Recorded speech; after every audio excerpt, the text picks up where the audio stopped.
welcome to On the Spot. I'm your host, Rich Gallup. Joining me is, of course, Ryan MacDonald and Greg Kasavin, fresh back from Las Vegas. Where were you guys? We're at DICE. Where are you? What's DICE? Design, innovate, create, and entertain. Well, before you give everything away, that's right. Let's talk about what kind of great show we have today. We got an awesome show. Last week we gave away 6 collector's editions of World of Warcraft. We'll be announcing those winners later on the show. But today, Nintendo Mania. That's right. Nintendo Mania. We're going to be playing 4 Nintendo games. It's crazy talk. Fight Night Round 2, we'll be showing off Super Punch-Out. Right on. Mortal Kombat Deception, showing off Goro and Shao Kahn. We'll see if I can hold my own against you. All right. On the DS, we'll be playing some Yoshi Touch and Go. Ricardo will be here for that. Fantastic. And finally, Star Fox Assault. We got a whole bunch more besides that, though, don't we? We do. We'll also be giving away a bunch of Nintendo stuff. Right here, look. Oh, what's this? It's a Nintendo DS. Oh, we're giving that away. And 3 games for it. We got Driller Spirits, Mr. Driller Spirits, Field of Magic, and Super Mario 64 DS. Those are going out. I see 3 copies of Resident Evil 4 over there. You see 3 copies of Resident Evil 4 there because we're giving away 3 copies of Resident Evil 4, and we'll be giving away 3 copies of Star Fox Assault, all later on in the show. That's awesome. That's great. Before we move on to Nintendo,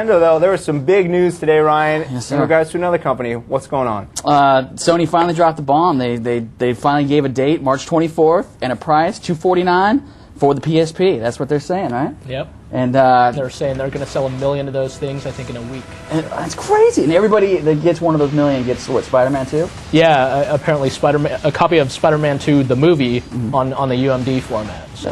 And also Spider-Man 2, the game, is listed as one of the 24 launch titles. That's coming out from Activision. Activision will also have at launch Tony Hawk's Underground 2 Remix. A whole bunch of other games are coming out. EA's launching 6 different sports games, if you count Need for Speed as a sports game. They have FIFA, MVP Baseball, NFL Street, Tiger Woods. Ubisoft's got Luminous, Metal Gear Acid. I can't wait. I want to play Twisted Metal head on. That's what I got to get my hands on. That game looked good. And also Sony is coming out with a couple sports games of their own. They got a Gretzky NHL, a game they're just calling MLB. I'm assuming that's baseball. A game they're just calling NBA. All kinds of great stuff. Capcom has Darkstalkers. Yeah, Ubisoft's got Luminous. You were just talking about how awesome that game is. We were talking about on the trip from DICE. You got Metal Gear Acid from Konami, Rengoku Tower Purgatory. All kinds of good stuff. All kinds of good stuff. Now, a lot of people are asking, we've already gotten a lot of questions in, and I want everyone to send in their questions right now. What are these games going to cost? Do we know yet? They're saying they're going to cost, well, I don't have the article. 50, right? Yeah, so they're games, as Jeff Gerstmann put it earlier today. They're, you're not going to be seeing this stuff at the $19 price point. No. And in fact, this might segue nicely into the DICE conversation, but one of the things that a Sony rep was saying in one of the DICE kind of conferences is that Sony is really apparently going to dig in its heels about the whole pricing thing. It seems like the developer and publisher community is actually pretty concerned about how cheap games are getting. So that's bad news for you, getting away with paying $20 for ESPN. That's kind of how the industry seems to see it. Basically, the situation is games are getting more expensive to produce, but the industry is making less money off of them, so that's not very good business. So you're going to have to foot that bill for the next Metal Gear game with crazy cutscenes and Ocelot swinging his revolvers around for 30 minutes, costing millions of dollars to produce something like that. Well, one of the other things that actually ties into that is what Mark Echo, when we did that interview with him, he also was talking about, some people were talking, we get questions like advertising in games, what is that? That's voodoo craziness, right? But he was talking about it, he said it's just it's economics 101, right? These games cost a certain amount of money, and you got to have that money to pay for it. So if you're not an EA, if you're a small developer, that's one of the ways that you can bring in money to help you make bigger, cooler games, is to have, at least he was talking about tasteful advertising within the game. Well, since we are segueing so nicely into the DICE conversation, let's start the DICE conversation. All right. Let's start off, Greg or Ryan, please tell us, everyone, what is DICE? DICE is basically this summit for game developers and publishers. One of the things that happens is they have kind of their own Game of the Year awards. They have an organization they call the Academy, which picks Half-Life 2 to win all these major awards this year, basically. But other than that, it's 2 days worth of these kind of conferences. They're about like 45 minutes long, and it's key people in the industry getting up there and talking to their peers just about the issues that developers and publishers are facing these days. And overall, I think people understand that there's a lot of excitement and energy right now with new platforms coming out and advances in technology. But at the same time, it's real risky business and high stakes. A lot of success and failure that's possible on all fronts. So people are kind of trying to brace for the coming months. So basically, could you say it's like a high-profile series of workshops for the big shots in the gaming industry? Would you say that, where they can all come together and make sure everyone's working together? That I might put it that way if I was writing the website. Actually, we actually have a clip that has Ted Price, who's the president of DICE, and he actually does a real good job explaining it too. So go ahead and roll the clip if we can go to that right now. This is our third DICE, and I'm speaking as a board member of the Academy of Interactive Arts and Sciences. And it's been our best attendance ever. I think we have an amazing lineup of speakers. Having seen Stan Lee this morning was fantastic, very entertaining guy. Seeing Mark Ecko, a famous clothing designer with a $750 million industry. Guy's like 28 years old, right? Wow. He has some really, both of those guys, even though they're not in the industry, has some really good advice to give people like me, like the other Insomniacs that were here, like all the other game designers that are attending DICE, in terms of thinking a little bit differently, paying attention to our market, finding out what the people out there really want from games. We all, as game designers, tend to live in a kind of a little box, and we don't pay as much attention as we should to what's going on out there. And I think a lot of the speakers at this year's DICE are reminding us to keep our eyes open. Think ahead to what consumers are thinking about now and what they're going to be thinking about in 2 years so that we can better design our games. DICE is also a fantastic opportunity to talk to the people that we all know within the industry. There are only 450 people attending DICE, so you really do get this very exclusive group of folks who have known each other for a long time and who can actually exchange ideas in a pretty neutral setting. I mean, it always fascinates me that DICE is not about competition. It's not about Sony versus Microsoft. It's not about developer A versus developer B. We're actually all here to learn things, and I'm always stunned by the level of openness that I hear in the conversations between competitors. And that's what's really cool about this conference. And I hope that we can continue to do this every year and maintain the kind of exclusive feel and bring back the same caliber of speakers that we've had over the last 3 years. And we'd like to thank Ted Price for sitting down with our cameras. He's, of course, if you don't know, the president of Insomniac Games, creators of the Ratchet & Clank series. Yeah. So thanks a lot, Ted. Now, he was saying a lot of honest conversation going on at DICE, a lot of education going on. What did you guys learn at DICE, Greg? Well, it's kind of what I was saying before. I guess it's like, I think everyone in the industry knows that there are going to have to be some serious changes if everyone's going to kind of make it through all this stuff in one piece. I think the successes that the industry has experienced, you hear about how the game industry makes more money than the Hollywood box office now. It's like everyone is sort of overwhelmed by that. The people in the business are kind of afraid of what that means, and because they're going to have to figure out how to keep growing. Because when you're successful, you're expected to continue building on that success. A lot of the major players in the industry are public companies, so their shareholders are like, all right, so you're going to double your profits next year, right? And they're like, okay, we'll try to make a lot more games and sell a lot more copies. But the reality of the situation is tough. People know that there are markets that they still just haven't cracked at all. Like, women still don't play games for the most part, stuff like that.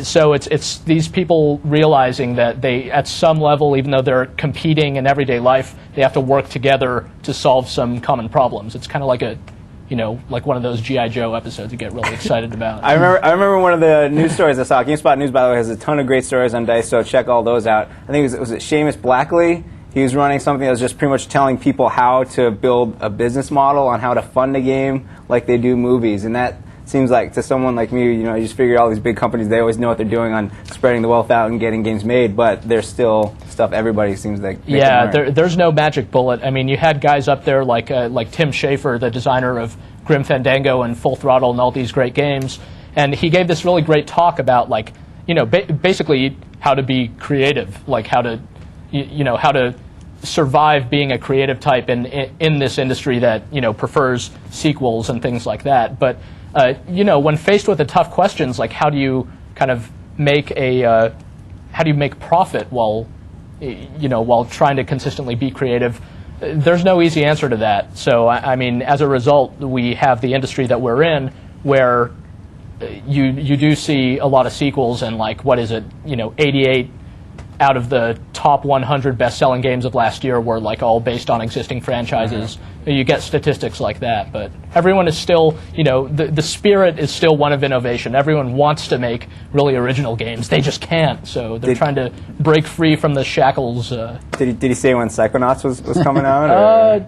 He didn't mention that, but apparently that game is coming along. Apparently it's playable, and anytime a game can come out with a cool trailer, I feel like they have to release the game within the next year, because that cool trailer has me so psyched for it. Now, Ryan, yes, sir. Why don't you tell us about the man who gave the opening address, Mark Ecko? Mark Ecko, and just to answer some of the questions I bet you people have at home is like, why aren't they seeing this stuff? One of the things, last year we got to at least bring some of the highlights, Jason Rubin being one of them. Right.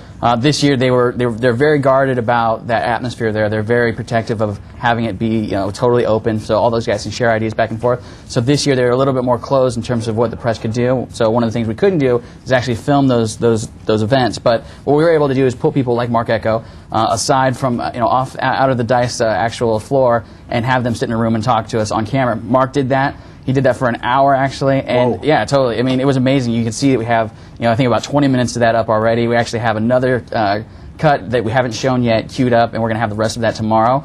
But it was. I mean, Greg will tell you, it was an amazing. It was like, it was cool. I mean, it's cool because he's this guy that's our age. He's 28 years old. He's got $750 million, if not more, based on the Ecko Unlimited stuff, his magazine. He's a smart guy. He knows what's going on.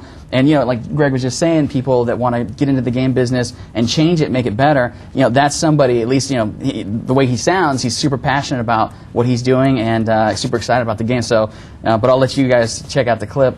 So let's go ahead and roll it. Well, for the record, PS2 for now. So I'm working on that. Okay, that's another thing that the consumer doesn't understand the business model. Okay, but I would love to. We are aggressively working on every platform. There's plans, in line for everything from Xbox to it's unofficial. I don't want to my media plan, but we do have plans to aggressively now, especially now that we've got great a lot of the levels are built. A lot of the internal marketing people are getting to visualize it. Got a financial plan together. Want to get aggressive about it. So, as a consumer, I favor Xbox. Just because of the hard drive and what it does and what it can do visually. I love my PS2. I think we've done an amazing job making an Xbox caliber game on PS2. The consumer will be the judge of that. But I think they're going to be impressed. I hope to stay. I mean, it's up to the consumer. I don't want to go. You have to really kick my out. You have to really come with the boot and the bat and tell me to get the out of the party, because I'm really trying to stay right now. I'm trying to stay, creep up your ass, be in your sheets. I'm not trying to go anywhere. You've heard me talk. What do you want from me? What do you want? I can't worry about you. You're gonna hate on me regardless of what I do. So maybe put that hate down for a minute, just for a minute, and hold the controller. Is the game good or not? Because if it's not good, hate on me. Fair. You can play nice though. But to hate on me on some because I am a successful businessman, and managed to have a successful brand. Look, there's no flying rhinos in the game. You don't oh my God, level 7, get a coupon at the local demo. Get to buy more sweatshirts. No, we're not doing that. But it is intrinsically woven to my brand. My brand is who I am. I haven't known anything but my business since I'm 13 years old. So I can't separate the two. This is Mark Ecko. You're watching GameSpot Live. Big up. Thanks, Mark. What's going on? Now, Greg, you had a great journal entry about Mark Ecko, and that on the surface, you hear about his game, and it sounds like it's going to be a little too street for its own good, and just this is something that someone who tries to stay a little bit off mainstream, would not like.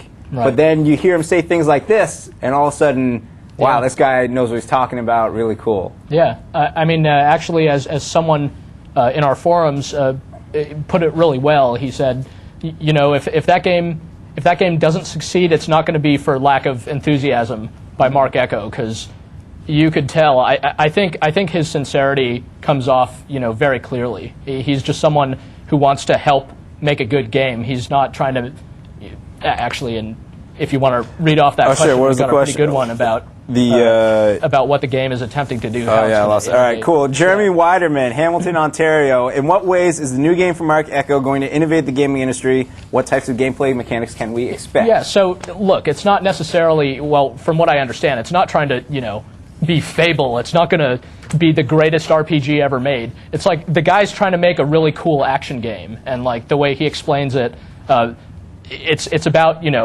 it's about hitting up the city and just, like, scaling huge buildings and tagging them and escaping from the feds and stuff. I mean, it sounds cool. So it's going to have like fighting and stealth and stuff like that. But I think as anyone viewing knows, it's all about execution. So we'll see. I mean, all the guy wants to do is make a really good action game. I really like that's cool. In one of the interviews that we ran the other day, is he was saying how it's not a stealth game, but it's a sneaking game, and that like real graffiti artists know that you're supposed to run from the police and all this great stuff. And it'll be great to see how he's going to address all this stuff. Yeah, we'll see.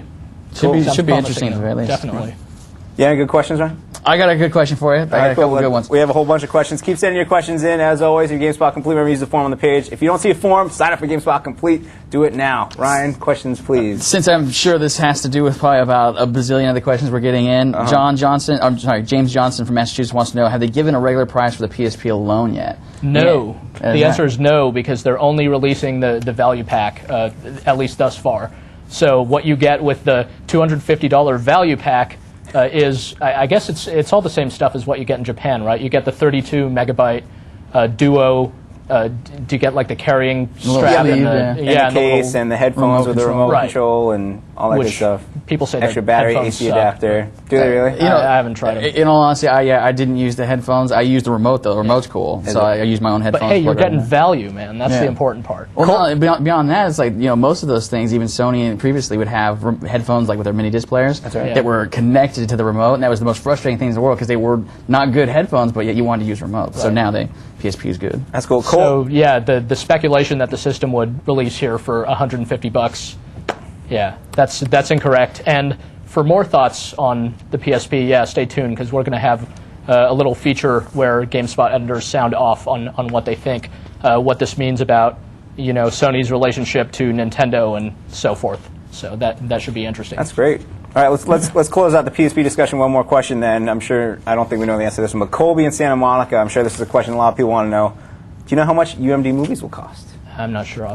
It seems crazy for them to be priced more than the equivalent DVD. It seems like it should be less expensive than that. Then again, the PSP itself seems crazy in future technology. So I guess you get to if you have Spider-Man 2 on the go, is that worth more to you than having it on your television? I don't know. I've seen it enough. All right, well, let's get back to DICE. Yes, sir. Ryan, Mark Echo is not the only person on hand at DICE correct. that sat down with us. Who else did you get to talk to? We got all kinds of people. I got a list right here. The one that's next up, and actually the one we got a clip queued up for, is Ken Lobb. He's my next favorite of all the people we got a chance to talk to. Ken Lobb, for those people that don't know, he's worked on tons of cool games. Actually, I was just told before we came on that he is credited as working on Super Punch-Out. Really? Yeah, and so Ken, I think the reason why I think a lot of people might know his name is that he's actually has a gun named after him in GoldenEye, the Claw. So it's like he's been tons of games. He's been with Nintendo for years. He's been at Microsoft for quite a few years now, and he really broke it down for us and told us what he thought the strengths and weaknesses for Nintendo, Sony, and Microsoft are. So without further ado, let's take a clip at Ken Lobb. I'm Ken Lobb. I'm the studio manager for Studio RX in Microsoft Game Studios. My studio is responsible for about half the publishing games from MGS. Okay, so Nintendo's strengths, I think, and it's potentially their biggest weakness, is that they have this phenomenal stable of IP. And one of the problems with that is that they've been making the same games over and over again.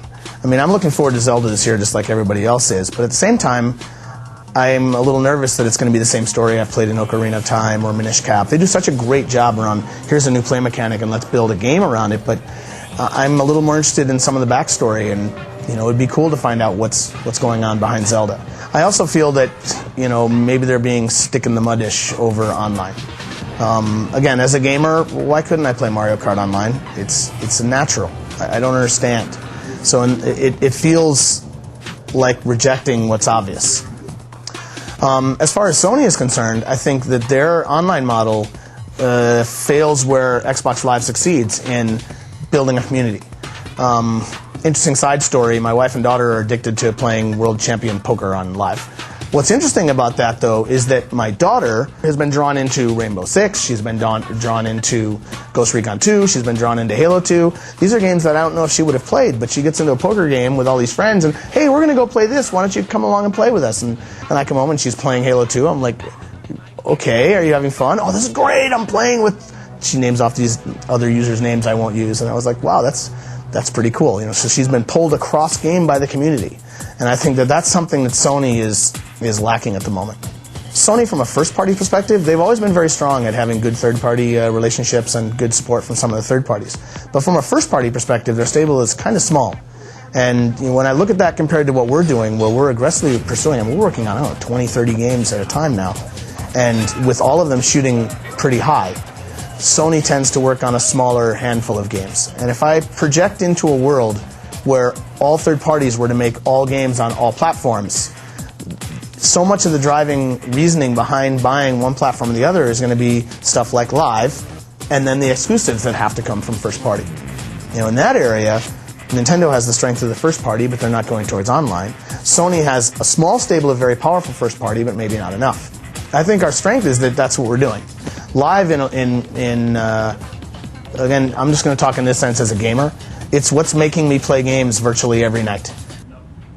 And thank you, Ken Law. Brian, that was another great interview, and that's just a portion of what's on the site, right? What else can people find on the site from DICE right now? Aside from the other 13 minutes of Ken Law that we have up on the site, right now they can find, I believe we have an interview up right now with Phil Spencer, who is talking, if you go to the Halo 2 game space, you'll find it there. There's also a DICE page that you can find all this stuff on. Phil Spencer, he was kicking game about Halo, about Microsoft. He was talking all kinds of good stuff. We also got Chris Taylor, Dungeon Siege. He talks a little bit about Dungeon Siege 2, as well as the industry as a whole. Plus, we got our Ted Price.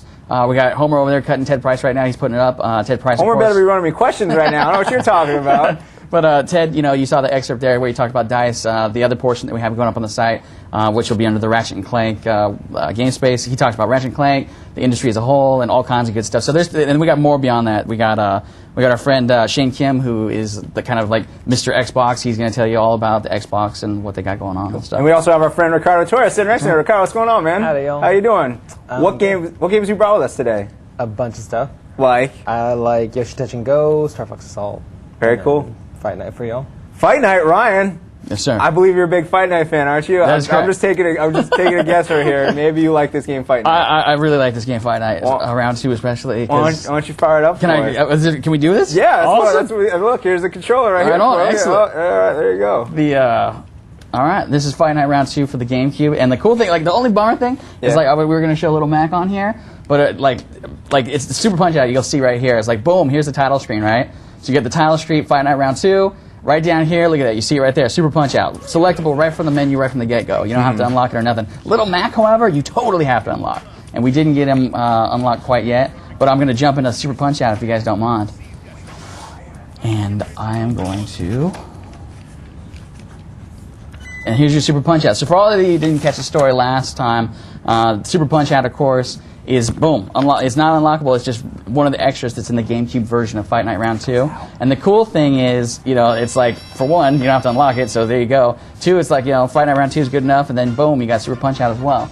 Now the cool thing is... Hey, this game's in color! That is absolutely correct. All right, here we go. I'm gonna jump in. Do you guys mind if I get a little Super Punch Out on? No, that's what we brought you on the show today, for no other reason, just to play Super Punch Out. But yeah, of course, here it is. If you remember playing the Super Nintendo version of this game, it appears to be in full, faithful recreation right on your GameCube. But I'll just get this a couple times, and if you don't mind, Rich, I want to try to get some business on with the regular portion of the game and see if I can't get you to fight a couple rounds. Oh, you want me to try playing? All right, well, first let's keep showing some Punch Out right here while our amazing wizards get us some color on the game. Because it's a retro game, but it's not like a kid. Now, let me be honest, Ryan. When I played games named Punch Out, I played Mike Tyson. Yes, sir. But Super Punch Out looks pretty faithful to the Mike Tyson Punch Out. Yeah. Yeah, it is. The one thing about Super Punch Out that was different was Punch-Out, Super Punch-Out, or Punch-Out, if you bought it later after Mike Tyson had lost and not been everybody's favorite boxing son. Right.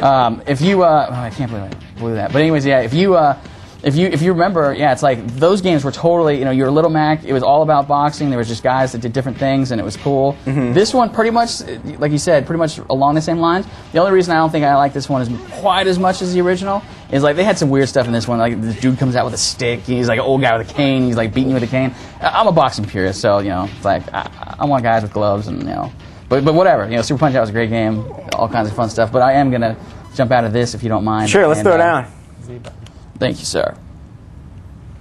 Now, they even gave you a nice little glass-jawed guy to start off with right there that made a little noise. I appreciate totally. that as well. Was it Glass Joe? Glass Joe was the name of the first guy, right? At least in the first game. In the first game, yeah. This was Gabby J. Yeah. I think they're related. Let's see if I can get this business on. So yeah, Fight Night Round 2. It's coming out March 1st for all the platforms. Of course, the difference between, you're seeing the difference in the GameCube version right here, right? You got your Super Punch Out, you got your Little Mac in there, but the difference, of course, there between the Xbox and PS2 and all that stuff is Xbox, PS2, they have the online portion of it.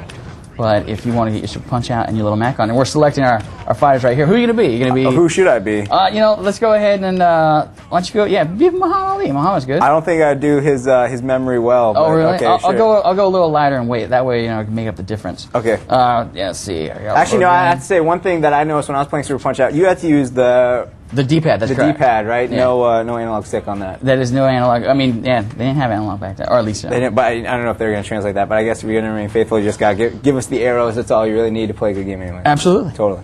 So yeah, we're going to load this up. We're going to get I picked Arturo Gatti, if you don't mind. He's a welterweight going up a heavyweight, so the power difference should be in your favor. I'm going to be honest with you, my boxing knowledge, although I'm a huge sports fan, very minimal. Oh, really? I just watched that great Ken Burns documentary on Shaq Johnson. Did you see that? Oh, yeah, that was awesome. That was so good. That was really, really good. And I'm not just saying that because I used to work for the company, but...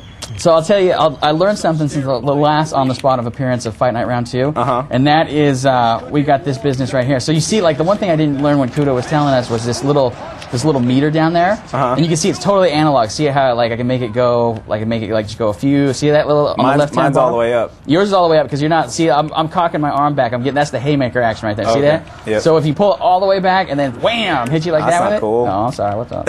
But you can totally make it so that. Yeah, you can totally make it so that it is like super powerful. Of course, Muhammad Ali against the welterweight Arturo Gatti is another story altogether. I don't like you spotted me this though. I feel really? like something bad's about to Let's happen. see if I can mix it up. The haymaker does really change it a whole lot. And now that you learn how to use it, once you learn how to use it, it truly does make it a lot more like boxing. Because in the original game, if you remember, all the punches are the same speed, same power. This one you get to mix it up, so you can throw some quick jabs, some quick rights, and then come in with the big bomb. And Muhammad Ali, you're doing pretty good, for somebody that doesn't know anything about boxing. I'm just aiming at your face. That's all I'm doing. Pop, pop, pop. Float like a butterfly. I'm gonna try carrying. But yeah, that's the Fight Night Round 2 stuff for the GameCube. Well, that's a good game. Yeah. And we got more GameCube stuff coming up. But right now, Ricardo, you've got a little game called Yoshi Touch and Go, fresh from Japan. Well, they came out like last week. Fresh from Japan. It's fresh. Sure. Why don't you tell us all about it? So this is the game where you are looking out for Baby Mario by kind of directing him through a lot of perils, and you draw clouds on the screen with the stylus. So that's adorable. Well, that's what Baby Mario is all about. I think Jim's got a shot of it back here. So you're gonna get this action on. This is like this just came out in Japan then. Yes. And when are they saying it's gonna come out here in the States? I believe it's next month. Next month. So what are you doing here? What do you got going on? So you got Baby Mario falling down from the sky. Up on the top screen there. Yes. Okay. And we all know falling babies is not really a good thing. So are you going to try to help him out? You try to help him out by drawing little clouds on the lower screen. So it looks like there's a little bit of delay between the action on the top and the bottom screen, right? Yeah, because you have this space for him to fall. Now, can you just make like a little platform for him to land on and call it a day? You could, but he keeps walking. I gotcha. Oh yeah, look at that. So is this pretty much the action on every level in this game? Well, the whole thing is there's like sky parts and then there's land parts, because the whole point is to get him to get safely to the ground where Yoshi can pick him up and kind of help him on his journey. Because if you guys remember Super Mario World Yoshi's Island, this was the Baby Mario that was on Yoshi's back. Yeah. So you gotta look out for them that way. So there's a land portion to it as well. The really cool thing is you can, go around enemies. If you draw around them, you'll get like this red bubble that he can collect. Because the whole point, obviously, is to collect coins. Because even when he was a baby, Mario was all about coins.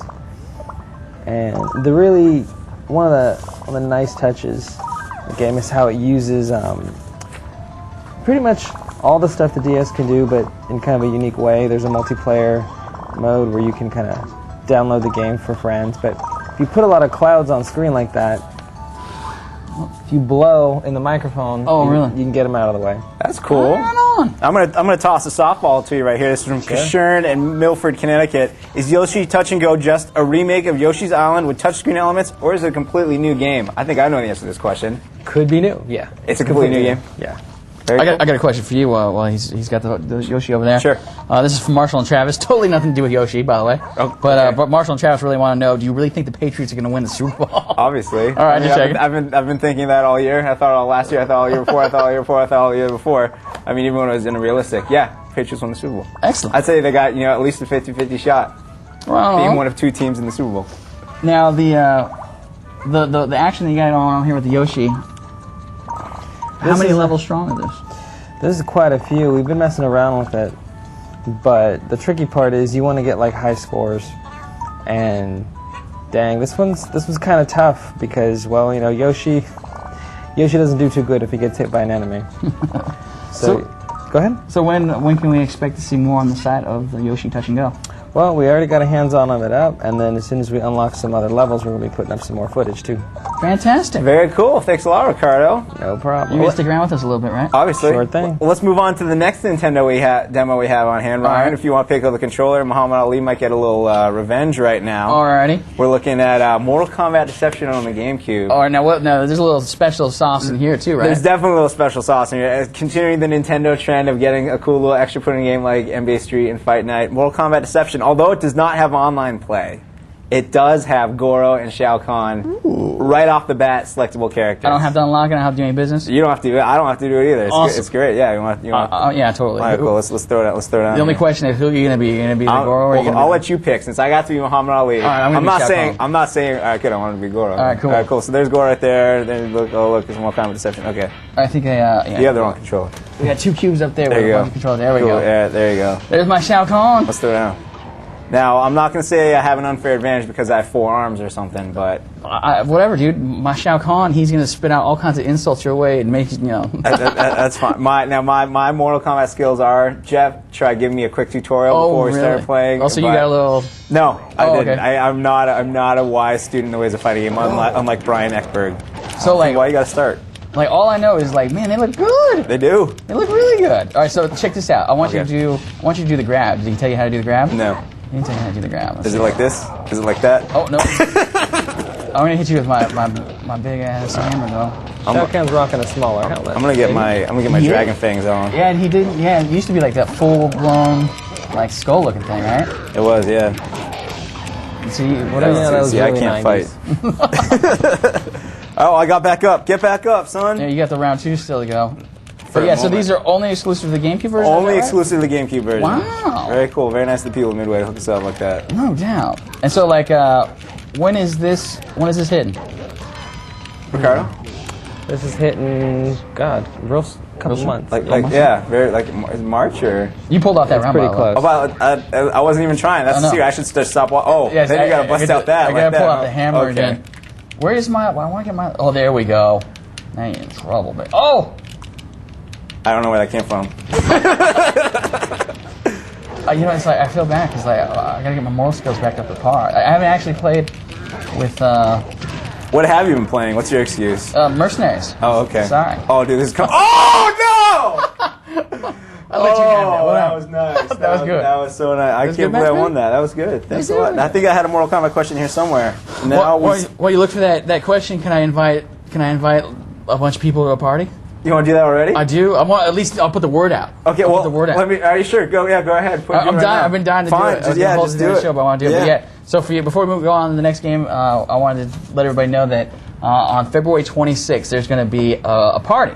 And it was funny because like when they first were asking about the party, it was like, do we want to come and cover this thing? It's for the sign. We have a sign. If you guys haven't seen it, we got this cool, pimped out GameSpot sign with a plasma screen in the back, all kinds of fun stuff, right? Mm-hmm. So anybody's got a really cool sign, they were inviting to come to this thing, and I was like, yeah, I'll go, but I really want to bring everybody from GameSpot with me. You mean like the people that work here? Those people as well as the people that are watching. Oh, you mean everybody? Everybody. From GameSpot. Yeah, totally. Okay, everybody. You. Yeah. All right, that's cool. So February 26th, there's going to be a party. It's going to be put on by the folks at Toyota San. We're going to be there. There's going to be a game tournament. There's going to be all kinds of fun stuff. There's going to be DJs. And check this out. I'm breaking news here, I think. Mixmaster Mike is going to be the featured DJ. Nobody and he's going to can do it like Mixmaster. Exactly. Come on. It's going to be it's going to be a Saturday night, February 26th, 10 p.m. to 1 a.m. At the Hangar 1 Vodka Distillery on the Alameda Naval Base. There's a webpage you can go to, www.scion.com/ExpressScion or EXPRESCION. Check it out.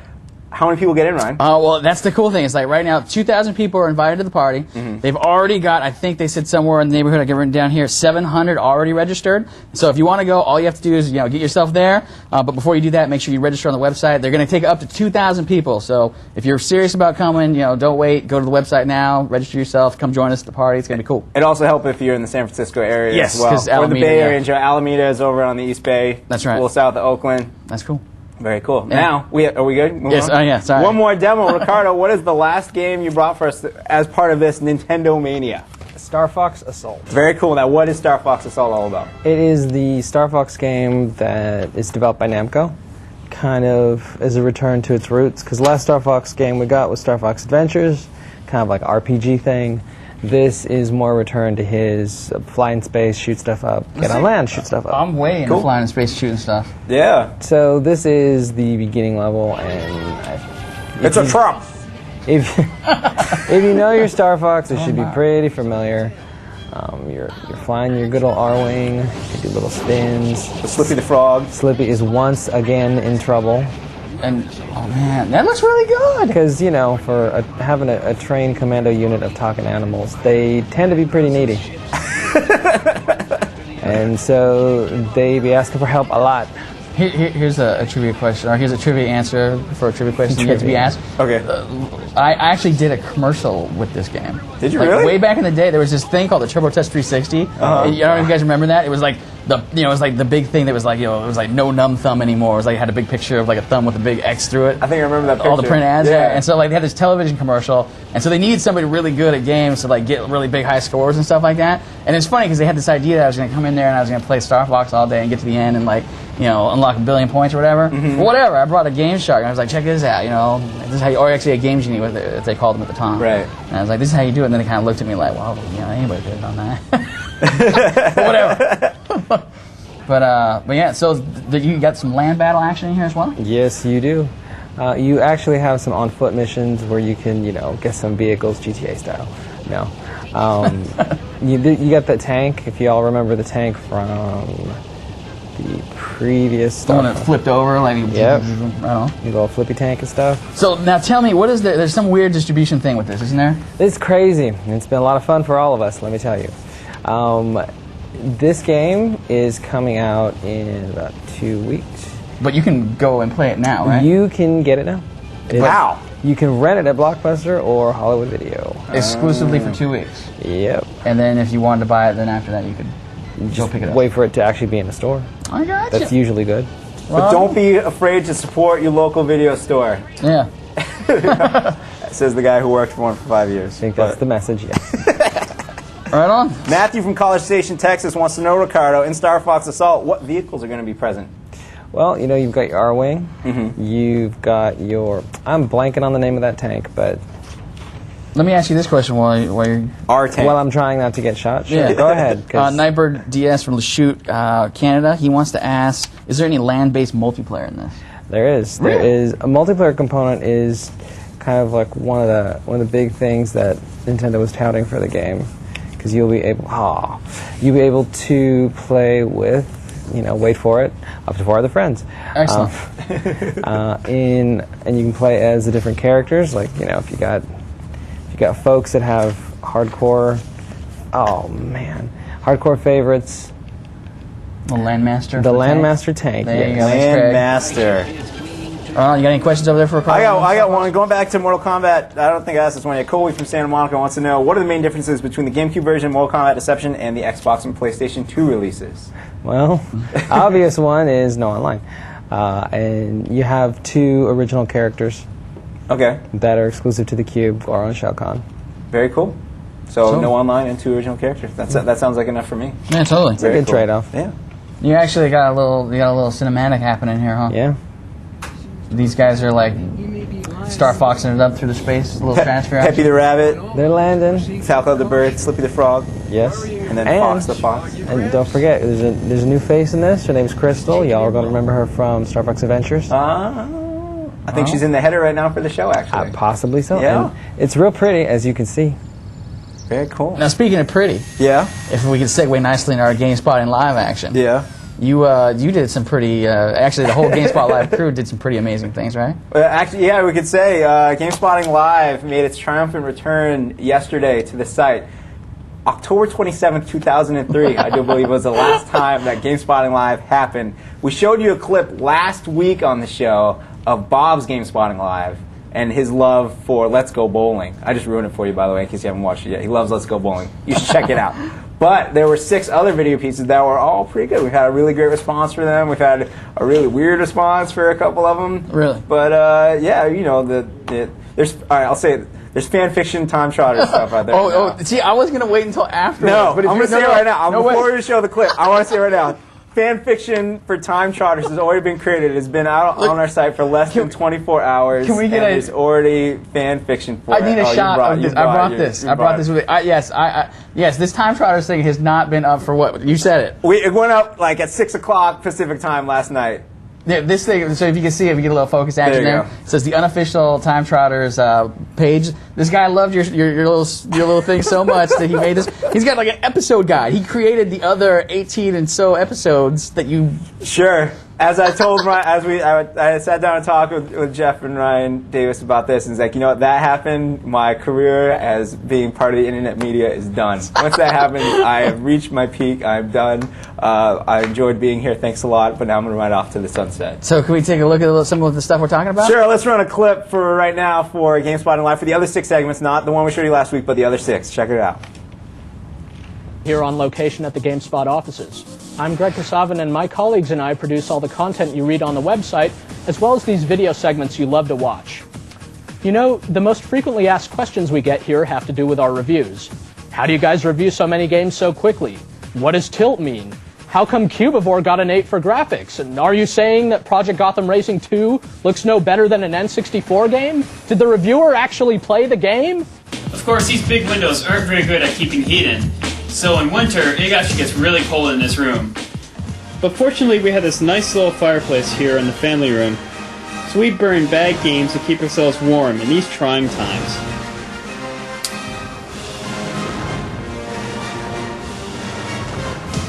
I'm finally ready, Sensei. I'm ready to take on my arch nemesis. Yeah, I guess. I mean, 17 hours a day in front of a monitor? Is this love? Desmond! Yes. You know what? You used to be the king. But now I'm the king of all fighters. And I'm here to challenge you to Mortal Kombat until one of us emerges from this street fight dead or alive. We're gonna test the caliber of your soul, buddy. Tekken!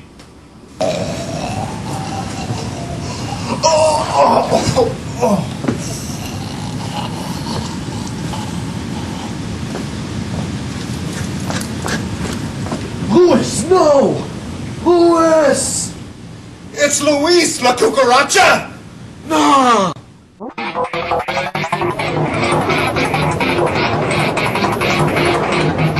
Time Trotters, an elite video game task force charged with keeping our classic games safe from whatever nefarious evil seeks to destroy them.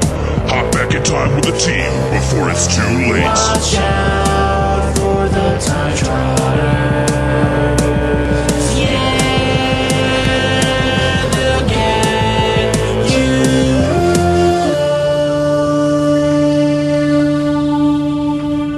And that is GameSpotting Live. That's just a little taste. We got 7 great videos. Everyone should check out all of them. And then head to the community, the forums, and hit the new GameSpot special features page, thread, board, whatever, and tell us what you thought, because it was a lot of fun to make. We put a lot of work into it, and we love all the feedback we can get for it, even if it's really creepy, amazing fan fiction. Yes. Yeah, we got any questions, Ryan?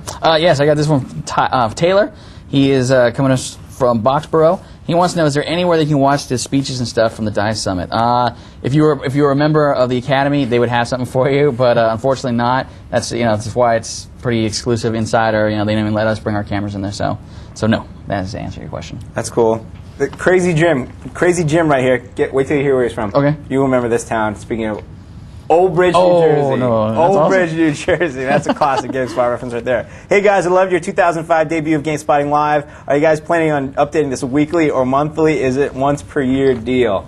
I'm going to be honest with you, GameSpotting Live, it was a lot of work. As you can tell, we hadn't done it in a year, and we hadn't done it in 14 months or so. It's going to be a while probably until we do the next one. It's definitely not going to be a weekly thing. The one thing, I was inspired last night when I was watching all that stuff. I have to tell you, I've got like 4 ideas down on paper that I can make happen now. Well, we'll see. Well, us crazy people over here at GameSpot are always thinking, so it's basically whenever we feel like we have enough great stuff to put up there, we'll do it. So I got some tuned. great stuff here from Tim Tibbetts in Australia. This is actually a question that I could ask you if you don't mind.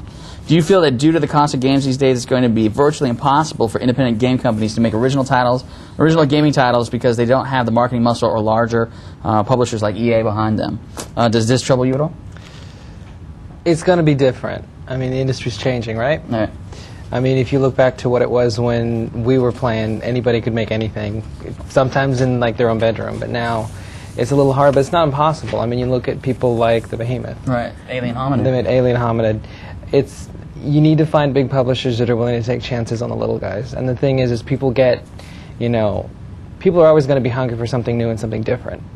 And, eventually the big publishers will recognize that, and they will support the little companies. So it's going to be the little guy's chance again. It's just going to be a little bit, I think. Very cool. I have a question here from Chris Castronovo in Greenfield, Wisconsin. He says he already owns both a Nintendo and a PSP, and he loves both systems, but he can't get over the fact that there are so many PSP launch titles coming out, but the DS doesn't have very, very many games. Where are all the good DS games, and why are they waiting so long to release them?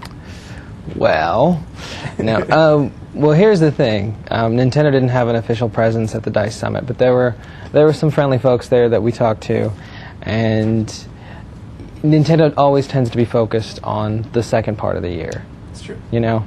And they're making sure to bring out some cool stuff. I mean, Yoshi Touch and Go's coming. You got WarioWare Touched is coming up, and they've got this really cool puzzle game that there hasn't been too much talk of called Polarian. We have some footage of it up on the site. They've got some tiny things coming, but you're going to see a lot of really cool stuff at E3. When's Meteos come out? Meteos is coming out. The release date for that changed because Miz and everybody wants more time. I got you. So and that's they can take good, it. right? Yeah, that's going to be real good. I got a question here. This comes from Ray Daly from New Zealand. He heard somewhere soon after the PSP was announced, maybe mid-2004, that you'll be able to hook your PSP to a TV or something related to watch it on a big screen, but I haven't heard anything since. What is the news on that? Thanks a lot. I haven't heard anything. I think it's going to be a challenge because there's no real video out on it. But I'm pretty sure, well, what fans are like. Yeah. Somebody will MacGyver something real soon. Speaking of MacGyver stuff, the one interesting thing that's related to TV for the PSP that we did see was that picture of that crazy thing that fit into the what do you call it? The Memory Pro, the Memory Duo stick. Memory Stick Duo. Deep breath. Yeah. Slot. Remember, it had like a little antennas. It was literally like a little TV tuner for it. So there's one crazy thing. You know, watch your There's gonna TV. be so much crazy. There's gonna be all kinds of. All right, James Conner, Milford, Connecticut. With the announcement that the first 1 million PSPs to ship in the U.S. will have a Spider-Man 2 UMD, does this mean that we can expect a much bigger availability in the States at launch than Japan had? I'll say yes. Yes. Sure. All right, yeah. Yes. I got one more for you. This is cool. from Nathan in Calgary, Alberta. Nathan wants to know, since Mark Echo's Contest Under Pressure focused on vandalism, do you think it will be swapped with Contra Free when it's released, as other games that focus on illegal activities have been in the past? I mean, everybody's, especially when you're dealing with something that's kind of cutting edge and sort of urban that isn't very mainstream, everybody's going to be having some issues. But the cool thing is I mean, that's what good art is, you know. Yeah, so. Cool.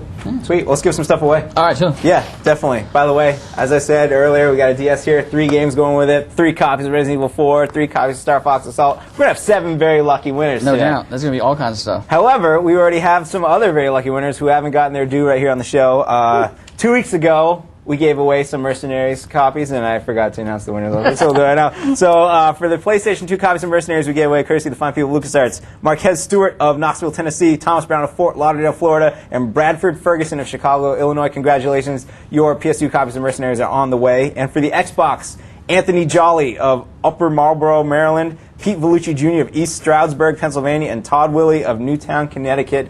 You guys all want Xbox copies of Mercenaries. That's great. You do so good with the names and everything. Well, I got typed in so I could read Okay, it. right. Also, we had, you say that now, wait till I get to this. We had 6 collector's edition copies of World of Warcraft that we gave away. We kind of asked a tricky question. The question was, what server was Brian playing on? And I wanted correct spelling. All right. Now, the server was Ner'zhul, and the correct spelling is NER''ZHUL. Some people got that, right? We got like 250 entries within the first 2 minutes of asking that question, and not too many people to spell it right. And towards the end, you saw there were some people who were very impressive and got the spelling right off, and those 6 people won copies of World of Warcraft Collector's Tell me who Edition. they are, All right, please. ready for this? All right. I'm sorry, I'm going to pronounce your name wrong. All right, Raj Vidaraj of Toronto, Ontario. You won the first one. Congratulations. All right. Chris Steger of Pulaski, New York. Jeremy Studzinski of Waukesha, Wisconsin. Miles Jung of Talmadge, Ohio. Alex Verhoeven of Nashville, Tennessee. And Franklin Weber of Seattle, Washington. Thank you, Franklin, for having a name I knew I pronounced correctly. All 6 of you won yourselves copies of World of Warcraft Collector's Edition. Look for those to hit in the mail. I'd say get to your place within the next 4 to 6 weeks, hopefully. That's awesome. Very cool. Right on. So that's we got some more stuff to give away, believe it or not, right? We do. Grab it. What we got here? I got 3 copies of Resident Evil 4, if I can move into your frame over there. Cool. Give them away. Boom. All right. We got 3 copies of Resident Evil 4. Yes. You're a big fan of Resident Evil 4, aren't you? Mm-hmm. We just talked. I guess there's a that's I can ask all kinds of crazy questions about this game. I guess the one thing I'll ask is, I'm going to ask the first 3 people that can tell me. I guess that's no, because you had already played the game, so I'm not going to ask that question. Okay. Sorry. I was going to ask, tell me all the unlockable characters in Resident Evil 4. No. No, I'm not going to do that. At least tell me, are they zombies in Resident Evil 4, yes or no? With your name and full mailing address. That is correct. Name, full mailing address, are they zombies, yes or no? Send it in. First 3 people to answer correctly, won yourself a copy of Resident Evil 4. That is correct. I'm going to give away 3 copies of Star Fox Assault right now. Fantastic. And my question is, who is cooler? Falco the Bird, Slippy the Frog, or Peppy the Rabbit?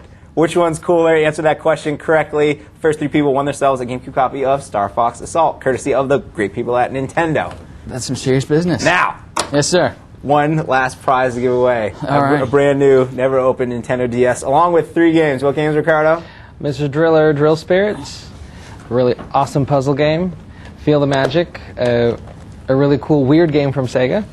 And Super Mario 64 DS. Yes, sir. The good old classic with touch stuff. Very cool. Now, do you have a trivia question you want to ask, or a trivia question? I can think of one if you. Yeah. All right. You want me to do it, or do you have a good one? 3 seconds. How many stars were there to collect in the original Super Mario 64? That is a great question. Yeah. I know. How many stars are there to collect in the original Super Mario 64? Send in your answer along with your full mailing address and your name, and the first person to do so correctly won themselves a DS and these 3 games here. That's great. Yes. I was just going to ask how many screens does a DS have. That was going to be my trivia question. Good job. Is that our whole show? I think that's the show. Do we have anything to brag about? Oh yeah, by the way, tomorrow, check it out. We got the GameSpot Sports Super Bowl simulation dropping tomorrow afternoon. If you want to know who is going to win the Super Bowl, at least according to the simulated world of sports, tune in. You can't give us any hints or anything? Oh, okay. There's your hit. But yeah, check that out. As Greg said, there's some great PSP reaction stuff to the price point coming up. Ricardo, what you got? If you guys come back tomorrow, you will get to see some cool stuff from Capcom, because on top of DICE, we were also in Las Vegas for a press event they had, and they showed off some cool stuff.